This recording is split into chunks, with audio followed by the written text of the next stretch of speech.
আমাদের এই e commerce ওয়েবসাইটে কয়েকটা অপশন আছে প্রায় বলা যায়।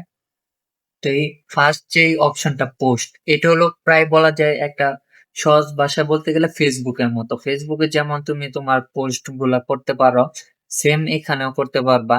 যেন কাস্টমার আইসা দেখতে পারবে রিভিউ গুলা এবং কি কাজ করা হইতাছে শপের জন্য বা কোনো প্রোডাক্ট নিয়ে, এগুলো সবকিছু এখানে পোস্ট করা যাবে।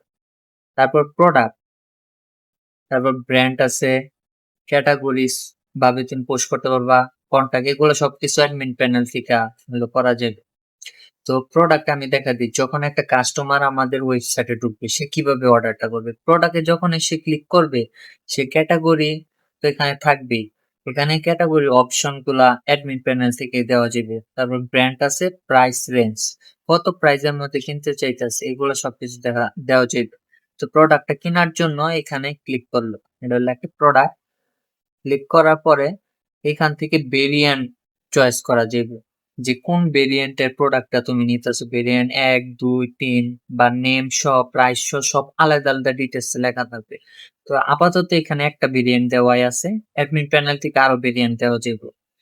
তো এই ভেরিয়েন্টটা চয়েস করে নেওয়ার পরে এখানে যে ইনসাইড ঢাকা নাকি outside Dhaka, outside Dhaka delivery charge কত, এটা এখানে শো করবে। আবার আমরা অ্যাডমিন প্যানেল থেকে এটা কেউ ঠিক করে দিতে পারবে যে 150 টাকা করে নেওয়া হবে, নাকি 100 টাকা, নাকি 200 টাকা, নাকি 60 টাকা, এমন বা।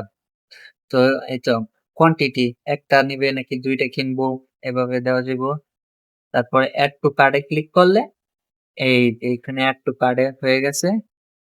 তারপরে এই যে আমার এই প্রোডাক্টটা, এইখান থেকেও আমার যদি ইচ্ছে হইলো, কাস্টমার ইচ্ছে হইলো না প্রোডাক্ট একটা না আমার দুইটা লাগবে, তখন কাস্টমার এইখান থেকেই প্রোডাক্ট বাইরে বাড়াইতে পারবো।